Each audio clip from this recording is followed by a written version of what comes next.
나지글 이보크 F5 V3 버전을 새로 샀습니다. 에어 유닛 5 프로와 ELRS 2.4GHz 수신기가 달린 모델입니다. 지금까지 저는 2024년 2월부터 O3를 사용하고 있습니다. 첫 커스텀 기체로 나즈골 이보크 F5 V2를 선택을 했었고 관세 77,000원이 붙어서 총 88만원에 구입하였습니다. 이때는 DJI 조종기와 사용하려고 수신기를 따로 사지 않았었습니다. 올해 O4 버전이 나오면서 저도 업데이트를 하고 싶었습니다. 추석 즈음에 할인 쿠폰을 사용해서 총 499달러 관세 없이 708,536원에 구입했습니다. 이때는 이미 ELRS 2.4GHz 조종기를 사용하고 있었기 때문에 ELRS 2.4GHz 수신기가 달린 모델을 선택했습니다. 첫 커스텀 기체를 받고 곧 DJI 조종기 대신 라디오 마스터 조종기를 사용하게 되면서 ELRS 수신기를 기체에 납땜해야 되었습니다. 이때 슬기로운 FPV 생활의 브루스님께서 바쁘신 중에 시간을 내셔서 도와주셨습니다. 브루스님은 조립과 세팅 이후에도 기본적인 가이드를 많이 전달해 주셨습니다. 드론한테 명령을 하려면 얘한테 명령을 하는 소리를 들어야 되고 아밍을 끄는 연습을 몇 번 하셔야 됩니다. 아밍 꺼! 네, 이게 막 네.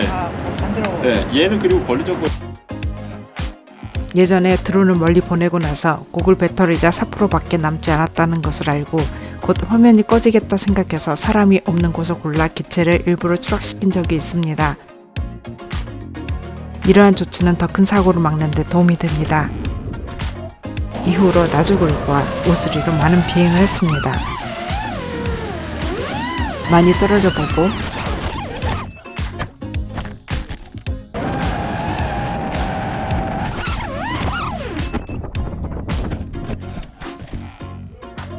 실력도 조금 늘었습니다.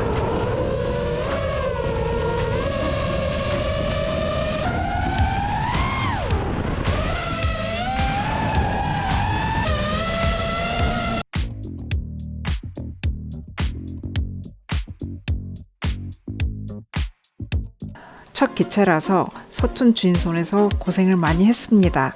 그래도 아직 튼튼합니다. 나즈골 이보크 F5 V2는 아주 좋은 기체입니다. 이번에 산 나즈골 이보크 V3 모델과 기존의 V2 모델을 비교해보면 V3 기체의 크기가 더 큽니다. 기체의 함대는 나사 조종에 따라 정 X형과 데드캣형으로 바꿀 수 있습니다.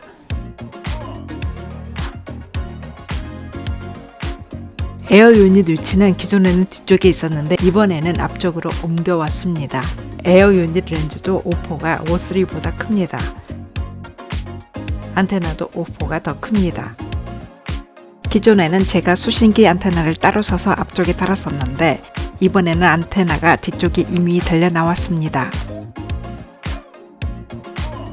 제가 장님 문고리 잡듯 엉겹결에 새 기체와 고글에 조종기를 바인딩하고 첫 테스트를 나왔습니다. 고프로도 얹었습니다. 역시 새 기체라 소리가 무척 작습니다. 제 나즈골 이전 모델도 자주 추락하기 전에는 무척 조용했었습니다.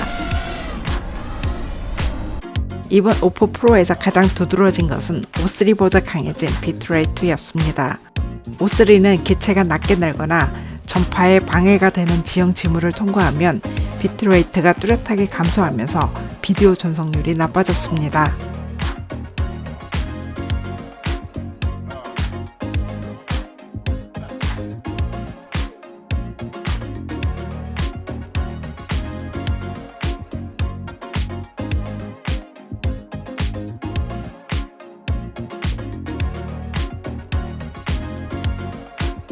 하지만 O3로 신호가 뚜렷하게 떨어지던 지점을 O4 프로가 지나가도 비트레이트가 떨어지지 않았습니다.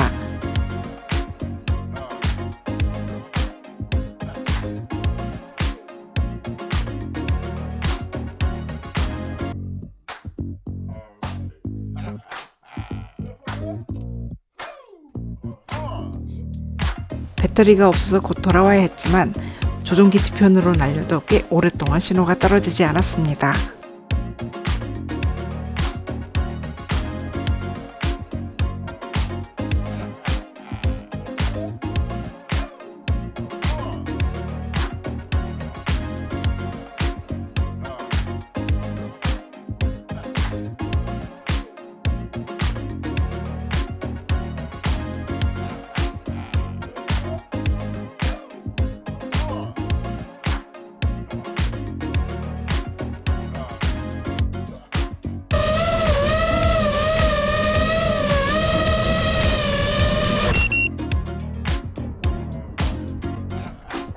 그런데 두 번째 비행에서 아밍을 걸고 스로틀을 올리는 순간 고글 화면이 까맣게 사라졌습니다. 제가 깜짝 놀라서 바로 아밍을 끄고 추락시켰습니다. 고글 화면을 보니 비디오와 조종기 신호 모두 정상인 것 같습니다. 고글 화면은 블랙아웃 되었던 순간은 녹화되지 않고 바로 다음 장면이 녹화된 것 같습니다. 혹시 이유를 아는 분은 댓글을 남겨주시면 감사하겠습니다.